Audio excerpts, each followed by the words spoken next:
సిద్ధు గారు సార్ మీ స్టైల్లో ఉందండి. Thank you sir. Trailer actually 25 days 30 days నుంచి మీరు ప్రమోషన్స్ మొదలెట్టారు. అవును సార్. ఈ లాస్ట్ ఆల్మోస్ట్ 22 days 23 days అయిపోయింది. 2 days to go for the film. ఇప్పుడు దాకా ఫిల్మ్ ఏంటంటే ఒక సాఫ్ట్ ఫిల్మ్ అన్నట్టు ప్రొజెక్ట్ చేశారు. ఇప్పుడు ఆల్ ఆఫ్ సడన్ ఒక డిఫరెంట్ టర్న్ తీసుకుంది.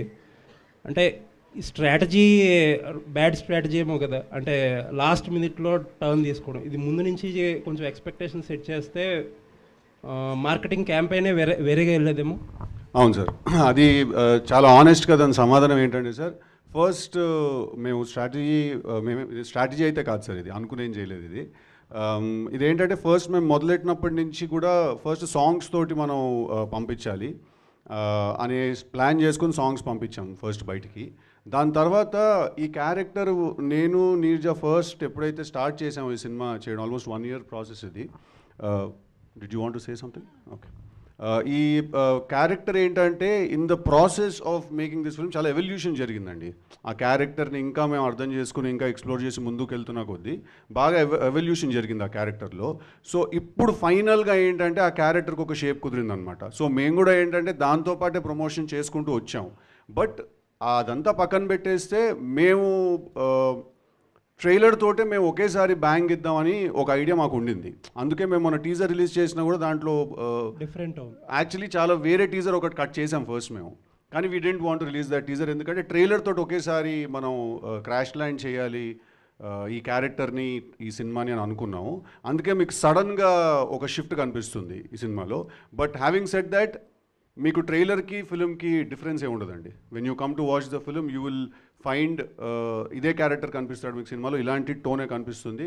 ఇందాక నీర్జా అన్నట్టు ఇంకాస్త ఎక్కువే కనిపిస్తుందేమో, మరి అది I don't know, will see. And ఇంకొక question pertaining to your career.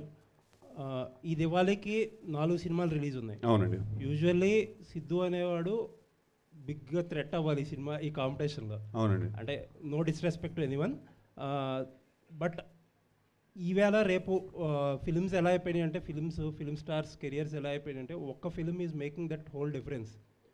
ఇప్పుడు మీకు జాక్ పడినట్టు ఒక సినారియో మార్చేసి, అంటే ఇంత గుడ్ వర్క్ ఇంత హార్డ్ వర్క్ చేసి కూడా ఒక్క cinema is it not frightening? అన్నీ క్యాలిక్యులేషన్స్ మార్చేసి ప్రతి సినిమాకి కేర్ డిఫరెంట్గా తీసుకోవాల్సిన అవసరం, ఇంత ఒక ఫ్రైటనింగ్ సిచ్యువేషన్ కాదా ఇది?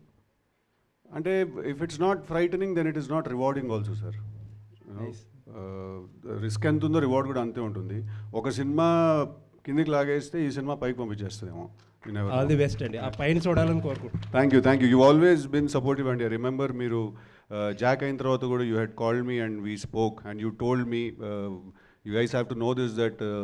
ఆయన నాకు కాల్ చేసి ఆయన చెప్పారు, సార్ మీలాంటి వాళ్ళకి ఫెయిల్యూర్ వస్తే మాకు కూడా చూడడానికి కాస్త బాధగా అనిపిస్తుందని he had called me and had told me. Thank you so much. I remember that phone call అండి. థ్యాంక్ యూ అండి. థ్యాంక్స్. సిద్ధు గారు సార్ టిల్లు అనే క్యారెక్టర్ అనేది మీ భుజాల మీద ఒక 100 క్వింటాల బరువు ఉన్నట్టు ప్రతిసారి దాన్ని మ్యాచ్ చేస్తుంటారు. అలా ఎందుకు లేదు అనుకుంటుంటారు. దాని నుంచి బయటకు రావడానికి మీరు ఏం చేస్తుంటారు? ఈ సినిమాకి ఏమైనా చేశారా? ఇలాంటి సినిమాలు చేస్తున్నాండి దాని నుంచి బయటకు రావడానికి. ఇందాక జీవి గారు అడిగినట్టు టిల్లు చాలా ఇన్నసెంట్ అండి. వాడు is a very stupid fellow Tillu అనేవాడు. బట్ వరుణ్ అలా కాదండి. వాడు actually he is much ahead of ఈ సినిమా మొత్తంలో అందరికంటే బుర్ర ఎక్కువ ఉన్న మనిషి ఎవరంటే వరుణేనండి. కానీ బుర్ర ఎక్కువ ఉందంటే అట్లా ఒక సైంటిస్ట్ టైప్ ఆ టైప్ కాదు. ఓకే, బుర్ర ఎక్కువ ఉందంటే చాలా ఎంటర్టైనింగ్గా వాడికి బుర్ర ఎక్కువ ఉందన్నమాట. టిల్లులో సార్ ఒక మైక్ పాస్ చేయండి. Let him finish his question also అండి. టిల్లుకి ఈ సినిమాకి కొంచెం కంపారిజన్ ఏంటంటే చిన్న డిఫరెన్స్. టిల్లులో చాలా సెటిల్, చాలా అరిచి చెప్పాల్సిన డైలాగ్ కూడా చాలా సెటిల్గా చెప్తారు. కానీ ఇందులో చాలా సెటిల్గా చెప్పాల్సిన డైలాగ్ కూడా కొంచెం లౌడ్గా చెప్తున్నారు. ఇది కావాలని ఆ చేంజ్ కావాలని చేస్తుంది, క్యారెక్టర్ డిమాండ్ చేస్తుంది అనుకున్నాను. ఒకే సీన్లో అరుస్తాడు సార్, ఒకే సీన్లో అరుస్తాడు. అది మీరు చూసిన అరిచిన ఫుటేజ్ అండి. మిగతా సినిమా అంతా చాలా కామ్గా చాలా కంపోజ్గా ఉంటాడు, బట్ చాలా ఎంటర్టైనింగ్గా ఉంటాడు at the same time. Producer Neeraja గారు హాయ్ అండి.